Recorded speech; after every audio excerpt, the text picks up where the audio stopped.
need all my trail riders, my line dancers, to meet me on the dance floor. Hey, yeah, yeah. Come on.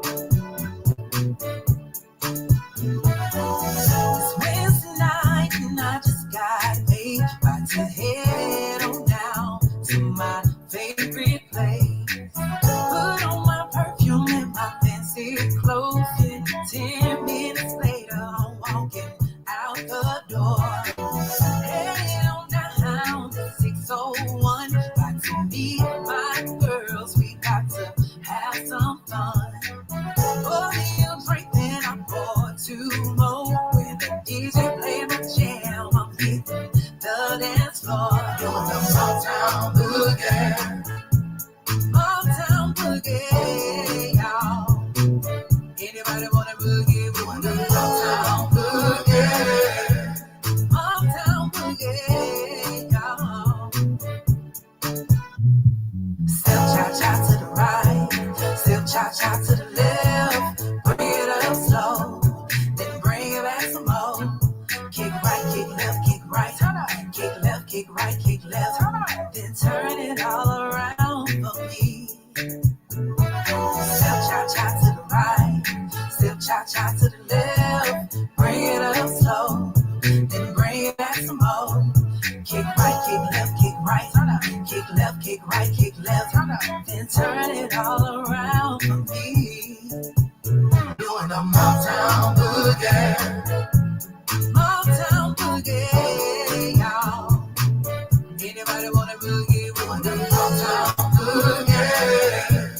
Motown boogie, y'all.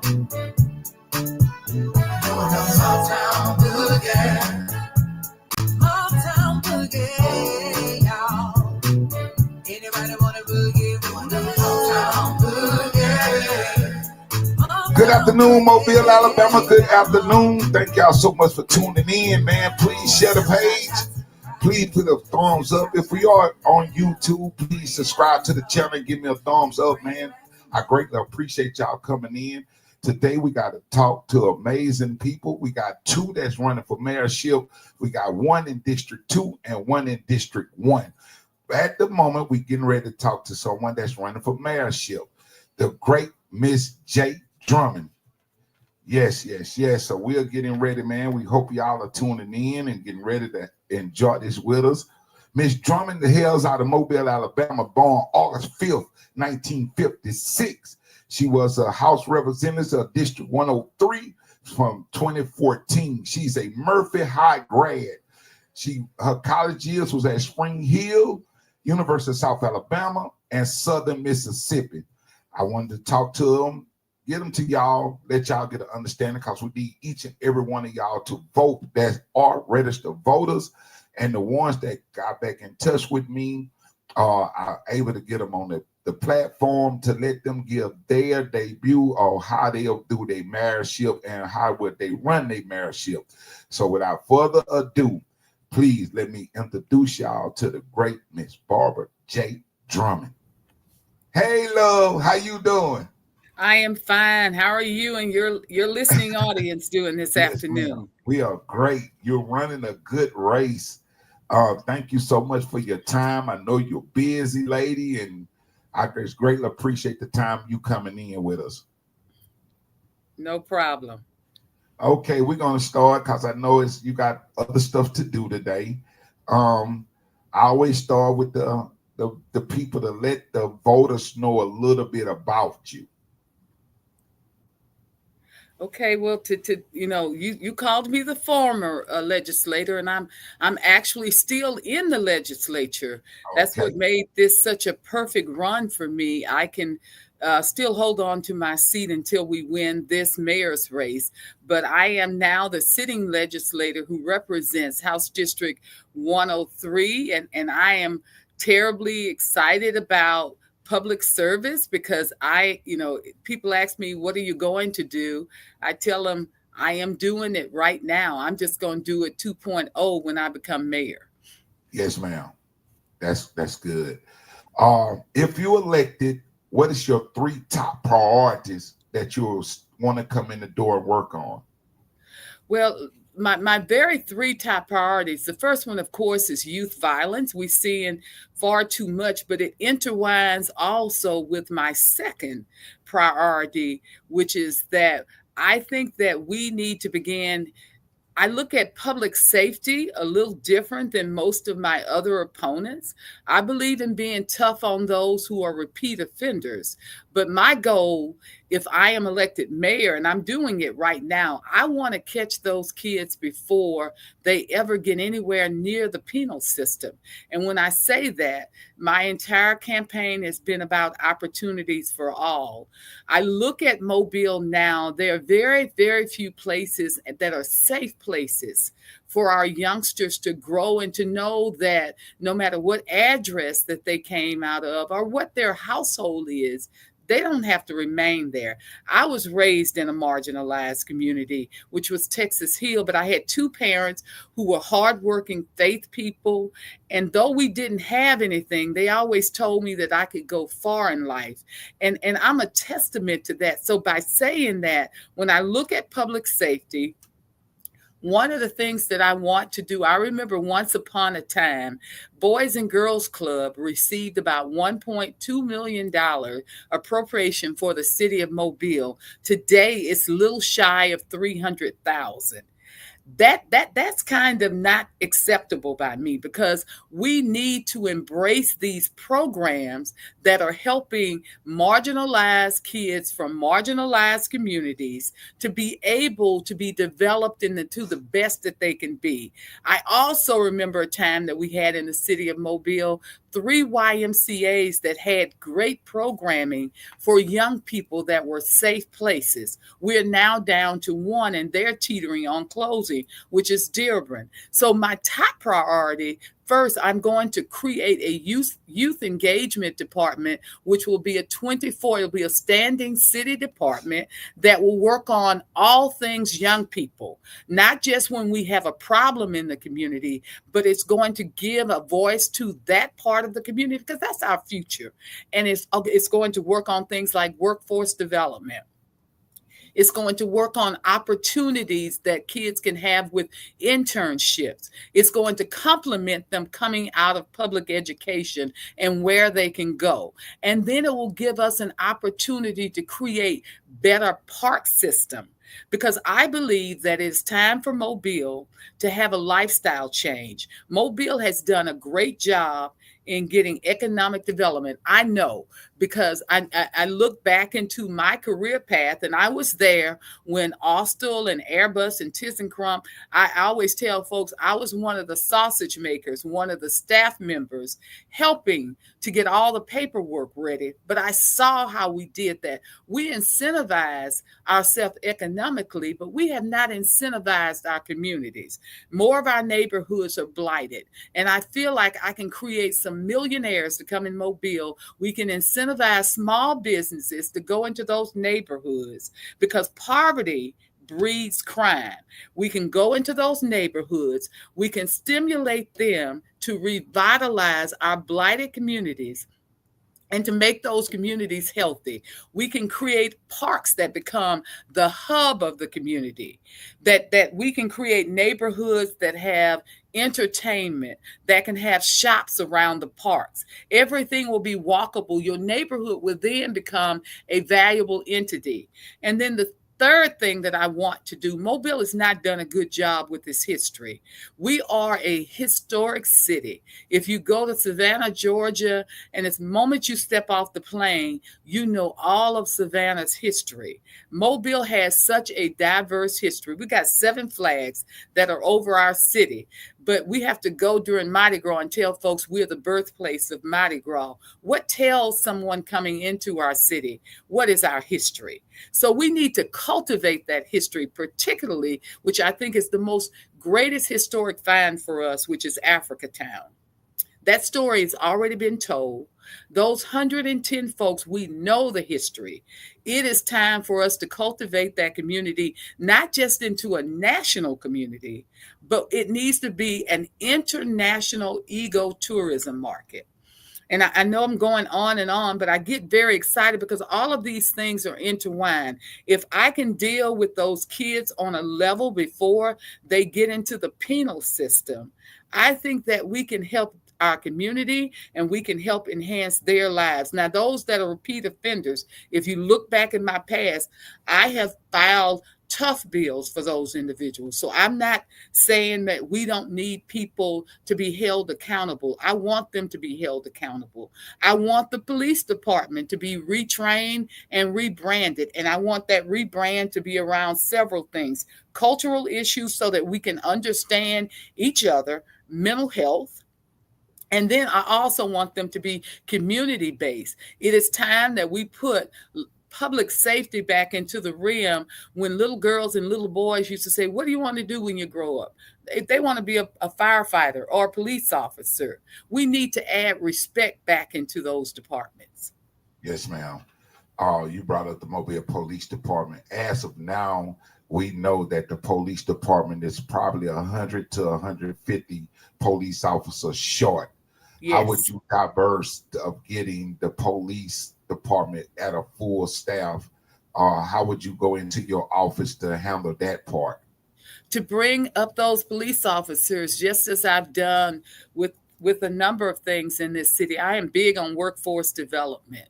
As I said a moment ago, I want to incentivize our young people. We need to create a pipeline from public education for those that want to go into those public safety jobs, to create that pipeline long before we say we have a shortage, so that we can create young people who will go into those professions. Right now, that doesn't exist. We can do that with our 2-year college system, and it could be a direct pipeline.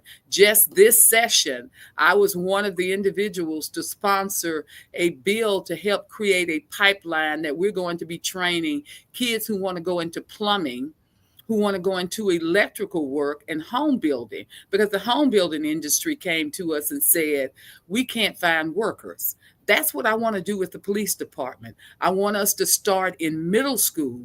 And if we restore that respectability when we have attrition in the police department, right now it's a struggle to get those positions filled. It's not just in Mobile, that's a nationwide problem. But if we start a pipeline for those kids to go into those professions, and we can show them that they're honorable professions that are there to protect them, and we can use the 2-year college system so that they can go into criminal justice and then into those public safety jobs. Because not only are they down over 100, it's about 110. You said 150, but the numbers that were given to me was about 110. Okay. We could take that pipeline from public education into our police department, and as people retire or leave for whatever reason, we have a pipeline ready for the next class. So that is what I'm planning to do. One of the things I've talked to our superintendent about, because we're going to build a comprehensive academy with all of our professions, and that is one that I want to have included into that facility. Yes, ma'am.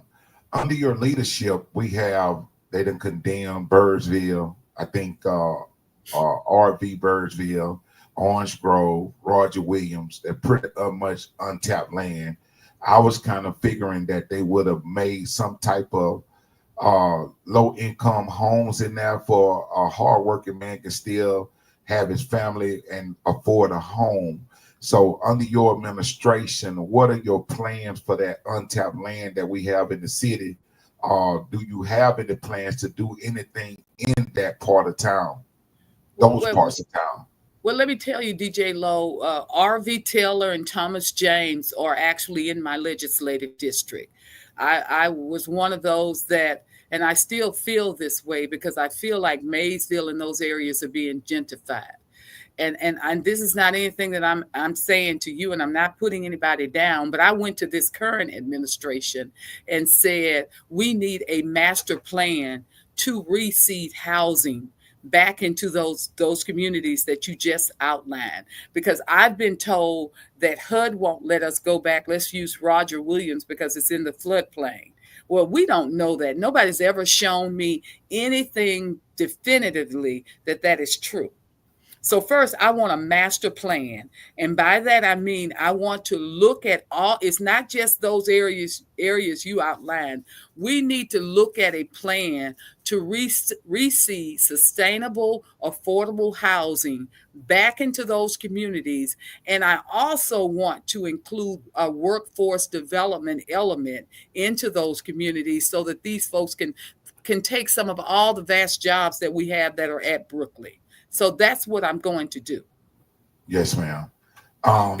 Because when you look at those areas, I get a little bit sensitive because these are areas when I talked about history a moment ago, these Yes, are these are very historic areas where African Americans dwelled and lived. And we're going to wake up one day and no one ever knew that we ever existed, and they're really good areas. They're very good communities economically, so I'm not putting down Brooklyn, but we need a plan to reseed housing so that we can build confidence and then build affordable housing that it's not going to be a crutch for anybody. I don't believe in crutches. I came out of a marginalized community and I was raised to give people a hand up, not a hand out. And if we know and we have a plan and know where all of the available lands are, we know what plan we need to then go take our community development block grant money and to build those houses. yes, ma'am. Um, I reached out. Well, I say the voters reached out to me, and I started reaching out to y'all. Most of the voters that reached out for me to get in touch with you are small business owners, and they feel like you have a tough and firm, soft heart for small business owners. Mobile is growing. Downtown area is diversified with business, restaurants, and all at this time. Under your mayorship, how can you see the future of a small business owner to growing their business in the city of Mobile? Well, see, small businesses and young people are the reason I'm running. When we finish the deepening of the port, so many opportunities are going to be for small businesses. And I think the city can be the catalyst to help stimulate.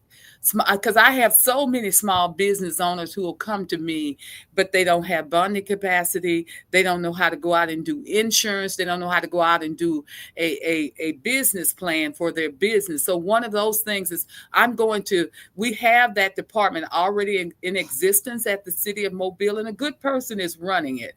I don't know what the resources are. In full transparency, I went to the city's finance director, and that is a piece of the information I asked for. They didn't give it to me, which makes me know that they're not allocating a whole lot of money to that area. But if Barbara Drummond is elected, we're going to incentivize small businesses, because I have always had a vision from the moment I voted on the port dredging to give state dollars to it. I see opportunities, not just along Dolphin Street. I'm talking about they will have procurement opportunities. They will have technology opportunities. One thing I know about those that are coming behind me and some of those who are with me, we have such great minds who can do just about anything. So I think the opportunities are unlimited, but we've got to create a catalyst by which that they can access. My whole motto is some are taking advantage of the opportunities, but not all. I plan to make that all. And if all doesn't exist, it's because all doesn't want to do what you have to do a legal and sustainable business. I go back. I had a young man who owns a painting company who came to me once, and he was just so happy. He got a subcontract to paint part of Fort Conde. And I was happy for him, but I looked at him and I said, "Do you have bonding?" He says, "Yes, ma'am." I said, "Well, do you have insurance?" He said, "Yes, ma'am." I said, "Why are you a sub and not the prime contractor?" So see, that's going to have to be some changing and some thinking. As long as you are doing quality work, we have so long been left behind in so many of these areas, not just African Americans, but others in our city. It's going to be so much prosperity in Mobile, not just for some people. I want it to be for all of us. Yes, ma'am. A lot of our youth are going off to college, getting their degrees. They are going, state to state to get their degrees. But as they receive their degrees and their bachelors and masters, they're not coming back to Mobile. They are moving to the states or the cities that they normally got their degrees in. So how can you implement something in the plan where when they get their degrees, they welcome to come back home and they know they can strive here? Well, we started this conversation, and I told you I have one daughter who is in Georgia, and she's one of those. She moved from DC to Georgia, and I was so thankful. And I remember asking her when she moved from DC to Georgia, they must be paying you a potload of money. And she says, no. She said, Mom, she said, it is all about access of options for me and my children and my family. And by that, I mean, that's why I said earlier, Mobile needs a lifestyle change. We are a historic city, but everything is still the same for us in our neighborhoods. It is time for us to go and incentivize neighborhoods and economic opportunities so that people like her, your son, and others who are going off to college, when they look for a place to go to, they can say, wait a minute. Mobile is the place of opportunity. That if I want to take my children to a very good museum, here's a museum in Mobile that I think my children would like. If I want to take them, I don't know if you've ever gone to Savannah. Savannah has a wonderful park system. They may be playing pickleball on one area and soccer on another, and then they have a community concert going on the amphitheater. The Yes, ma'am. parks become hubs of the community. One example that really hurts my heart, and I'm a big proponent of education, particularly this school. I was sitting at the opening for Williamson High School and their stadium. And I was sitting there, and someone was sitting next to me, and they were trying to talk to me. And they said, are you daydreaming? And what I was looking at, here I sit. There's a high school that has actually a high school and a middle school. Here's a Right. new stadium. Across the street is a community center, which is Harmon Recreation Center. Right Exactly. next door is a wonderful park. Next door to there is a blue ribbon, George Hall Elementary School. And I looked around and I looked in the stadium. You know what was missing? Families. Yes, ma'am. All of this was built for families, but they're not in that neighborhood. So we've Right. got to come back. And when I talked about incentivizing our neighborhoods, we've got to make them safer. We got to make them healthy by getting rid of all of the blight because no one wants to come back. We got a lot of beautiful, beautiful, beautiful neighborhoods, but we've got to build them back up to make families want to come back to them and Exactly. show them that there are opportunities here, that Yes, that ma'am. that they can live in a healthy neighborhood, work in a healthy city, and be able to thrive and prosper. We actually, I tell people, we put the cart before the horse. Mhm. I'm proud of us being able to attract all the economic development, but we should have incentivized us first so that we would have been ready to take the jobs. Now we're having to find people to go work who are not skilled. Do you see what I'm saying? Yes, ma'am. So Exactly. that's kind of what I want. I want to create opportunities so that those young people who have moved out in the county, Baldwin County, or elsewhere, will want to come back into Mobile because the neighborhoods are safe.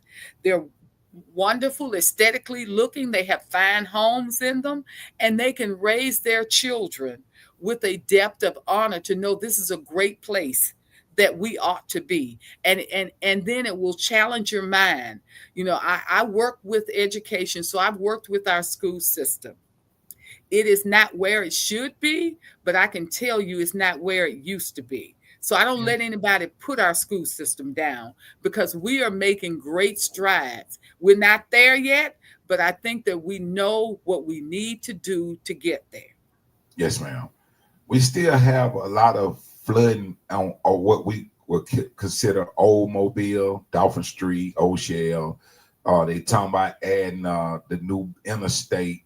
but I felt personally that they should have worked on the internal before trying to get the new interstate built. What's your approach on the reconstruction of Mobile if you get the mayorship? Well, let me just say this. I want to respectfully disagree with you about the bridge. Yes, ma'am. That's fine. The bridge is really, really needed Yes, because ma'am. there's a lot of our prosperity that sits on I-65 waiting to go in or out. We need that bridge built to make sure that we remain one of the best cities in Alabama. But I agree with you on stormwater. I think that's what you're referring to. Yes, But ma'am. I'm also the chair of the Mobile Area Water and Sewer Board. And one thing that we started doing probably about 5 years ago, and I'm proud of this relationship because it didn't happen like this before. We've got to start looking at our CIP dollars. Those are the infrastructure dollars that are with the city of Mobile. I'm not putting any other community down. If I'm elected mayor, I'm going to represent all of Mobile. But I can tell you that if I need more money in 1, 2, and 3 to help with stormwater management, because that's the oldest part of our city, that's where we're going to put money at, so that we can deal with these flooding issues. And we will bring, just like I was mentioning with Mars, we now, whenever the city has a major project, Broad Street, Baltimore Street, Texas Street, Mars went in there and they replaced all of their piping because they were all clay pipes. We've got to continue those kind of partnerships, but we've got to start putting more dollars where we have a problem at, where we have flooding at. And right now, I think those dollars are being split 7 ways. And I think that we need to look at the need as well as to maintain the areas we have. I feel like we're making a turn to the haves and the have-nots at the moment. I could be wrong. For a single household parent trying to get and own a home, we're looking at $250,000 to $200,000, about $250,000 for a house, just for her to her family to own a home. Are you thinking of implementing anything to help with the diverse for the city to help a young family own a home these days? Of course, because now that's not just for our local issue, because there's a whole lot that go into that, because we'll have to look at the federal dollars as well that are coming into the city of Mobile, those dollars that we're getting for our planning and so forth. And we'll look at programming for that. But a lot of that is also driven by the real estate market. So federal government has a lot of that's going to run down, but we're going to look at all of those things. That's why it's so important, I think. And I think that I'm the most qualified. It's so important to have someone who can be mayor, can go into this office. And I'm not looking to put down anybody. I always said the mayor's office is like passing the torch. But we need somebody who is not training for the job, but somebody who has done the job and is doing the job and knows the job. And by me saying that, we need to work with our federal officials to help us get those kind of dollars that we need to implement programming that will bring down the cost, for first-time home buyers and so forth. And we need more of those dollars and I don't want you to forget, because in many of those neighborhoods, there are seniors that are living in those neighborhoods that own their houses. And because of the market, they can't afford to go and put even a roof on their house. So we're going to have to look at all of those things, and we will be working with federal and state partners to do that. Yes, ma'am. Each administration normally talks about the fire and police department. What would your administration look for the public works department, your sanitation, your park and recreation? They normally the lowest paid in Mobile on the payroll. So do you have any plans on implementing anything for those employees there to get raises and be able to grow in the system as well? Well, all of those jobs are under the Mobile County Personnel Board, but I do plan and I have requested from the finance director, because that was one of the items that I asked for, were the benefits, not only of public works, but also for police and fire and other public employees. So I will look at all of those things, but I think, in my opinion, public works is probably one of the most important areas of the city, because those are the services that most of us see every day. If your garbage is not picked up, you're not happy about that. These are folks who are really out there doing it. So I'm going to look at those areas, but I really want, before I can commit to raises, I want to make sure that I look at the finances of the city. I think it would be inappropriate of me to say, yes, I'm going to give a raise. I started this campaign telling everybody. I talked to the police and the fire, and I said, I will not lie to anybody and say I'm going to promise, because promises can be broken if you get there and find out the finances aren't where you think they ought to be. But I will give Public Works and others my assurance that nobody's going to work harder, because I came out of the public system. I worked in county government for many years under the same system that these folks are working under with the personnel board. So I know their struggles, and I am very sensitive to them, and I'm going to work to try to better them. Yes, ma'am. Our youth violence is out of control at the moment. We had one, I think maybe 2 weeks ago, we had a shooting downtown. These new things that they're calling switches for these guns, they just changed the laws on that to a federal offense to have a switch on the gun. Downtown is vibrant. Most folks go down on the weekends and enjoy dinner and stuff like that. So do you have, I know they got some kind of curfew for the youth, but I don't know if they really seeing that through. Under your administration, well, what way would you try to tackle the violence, the youth violence at the moment in the city? Well, as I said before, I want to start creating opportunities for youth violence. I'm those that are repeat offenders. The law that you just referenced wasn't a change in the federal law. It was actually a state law that Yes, we ma'am. passed in this session, and I was one of the co-sponsors that Yes, ma'am. outlawed the switches as well as the Glock. And I think that's what you're referring to. Yes, Uh, ma'am. but I think that we will work with the judges, because I'm tough on those who are repeat offenders, but I am mindful enough that if we begin to create the opportunities that I just outlined, perhaps we can give young people a better opportunity. And then I want to look at other programs within the police department that can help us do more investigative things in our community. That's part of community policing, so that we can know our community and we can know when things are about to pop off, and we can Yes, ma'am. sort of prevent some of those things. Okay. How would the first 100 days of a Miss Drummond administration look? 100 days, the first 100 days of my administration would begin. First, I'd be giving God so much glory, because it's going to be a seismic shake in the state of Alabama, not just Mobile. I mean, this campaign has drawn folks from people I don't even know who they are, where they are, but they're all watching this race, because this is our moment. I tell people, and I've told people, don't look at me because I'm an African American, and don't look at my gender.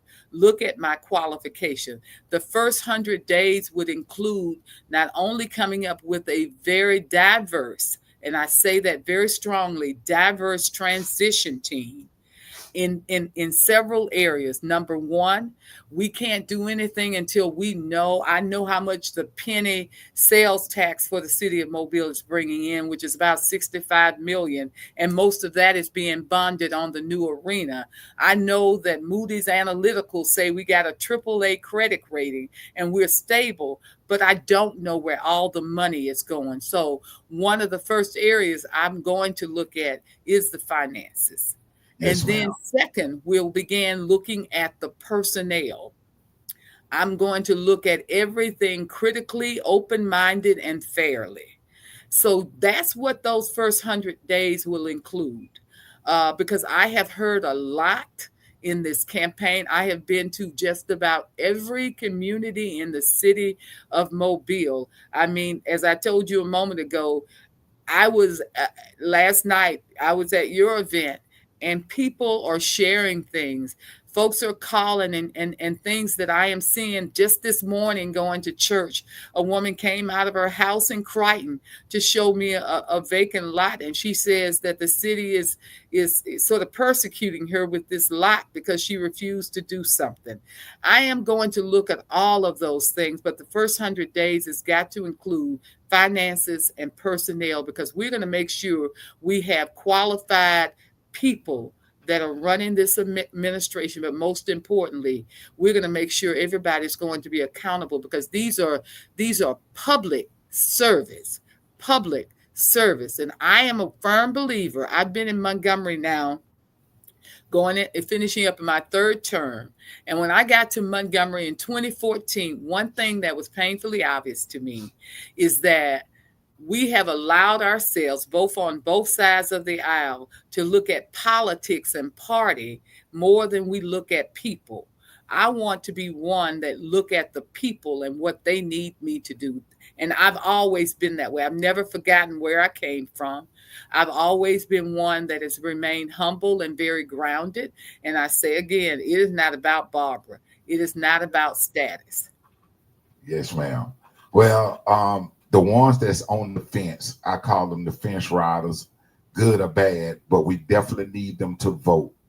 What I was hearing as I was getting this form together is the time that you spent with Sam Jones, they feel like we'll be getting a new Sam Jones type of administration. So at this moment, I need you to explain to them that you are your own woman, how your administration going to run, and the friendship that you and Sam Jones carried. Well, let me just say, for those that are on the fence, I don't know why you would think. I mean, all of us have bosses. We've all worked for somebody. Those persons are not us. We just work. That's our job. I'm not taking anything away from Sam Jones. I think he did amazing things that we now are experiencing the prosperity. As I said earlier, I was one of those. I was there at the city when Airbus came in. Sam Jones brought Airbus. Austell, Sam Jones brought Airbus. I mean, Austell.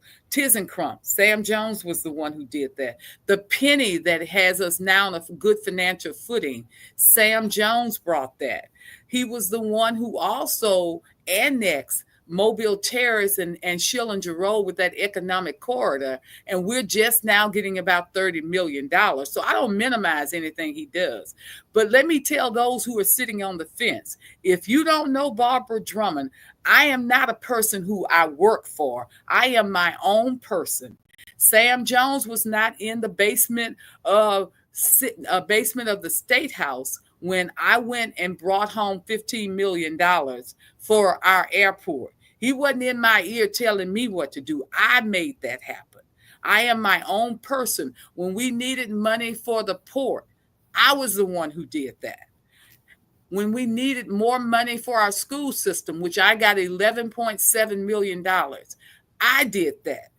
I have heard people talk about my relationship with Sam Jones. Guys, Sam Jones was my boss, and I think he was a good person for the city of Mobile, but I am not him.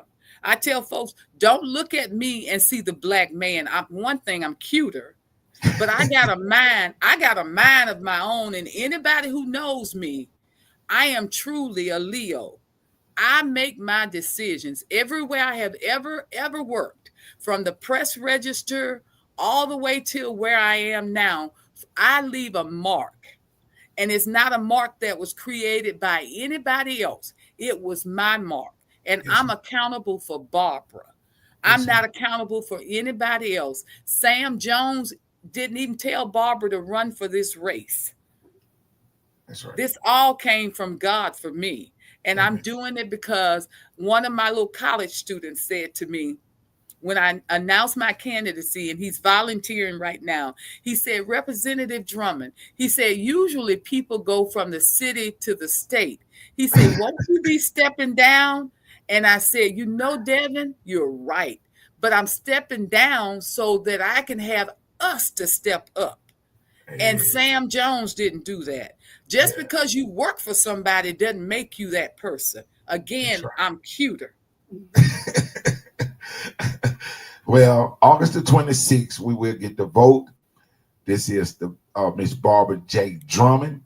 Miss Drummond, please let the people know how your administration will look, what your dreams and aspirations is for your administration, and how you want to move the city of Mobile in the direction that you see fit before you leave. Let me say that Barbara Drummond's administration is going to be diverse, not only in race, but it will also be diverse in gender. And her administration will be the bridge between businesses, and it will also be the voice for the people. Her administration will bridge from blighted neighborhoods to safe, sustainable neighborhoods. Her administration will be the voice for the people. This entire administration, I've not raised the money as others have raised, but I knew from the moment God told me to run for this seat, it was not going to be about money. It was going to be about people. So I hope all of your listeners, including the ones that are on the fence, will go out on this Tuesday, on August the 26th, and vote for Barbara Drummond, because that's a vote for the people, because I am one of you. Yes, ma'am. We thank you so much for your time. Our listeners, y'all heard for yourself. We're trying to bring y'all the best we can off this channel. And thank you so much, Queen. We greatly appreciate it. You have a blessed day. And you too, and thank you for the opportunity. Yes, ma'am. Thank you. That was Miss Barbara J. Drummond. She is running for mayor of Mobile, August the 26th. I'm trying to bring you many as I can. It's time to vote. Please, please, please get out and vote. You got to vote.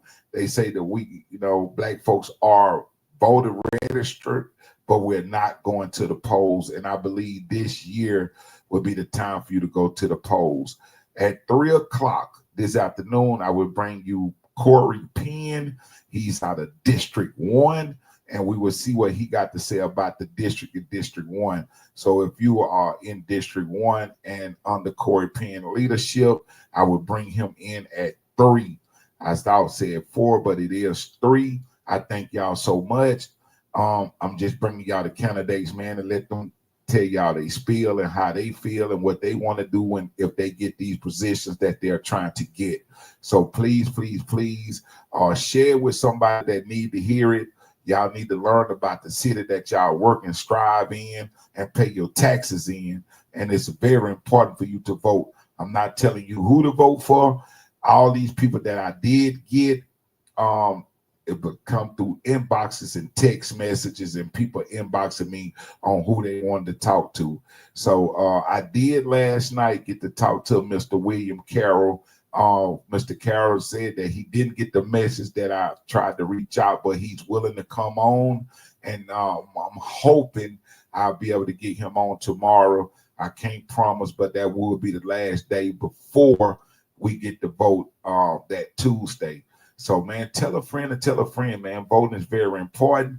And at least for the mayorship race this year, man, it's a wide open seat because they're not fighting who's in the seat. Stanley Simpson is retiring from the seat. So the 4 candidates that we got trying to get the seat, they the only ones they running against is those 4 people. And today I brought you Miss Drummond, Barbara Drummond. She got a lot. She done worked hard. She done did her part. And she's trying to get that mayor seat. So all I can do is bring you the information and hopefully that you get out and vote. So get ready for 3 o'clock. I'm going to key a lot of y'all back in. I need y'all to share the page, share the content. Thank y'all so much for your time. And at 3 o'clock, I will be bringing you Mr. Corey Penn. See you later. See you at 3. Y'all keep riding with your boy. We got 4 of them today. And the next one up is Mr. Penn. So y'all keep rolling with me. Thank you so much. And Mr. Penn represent District 1.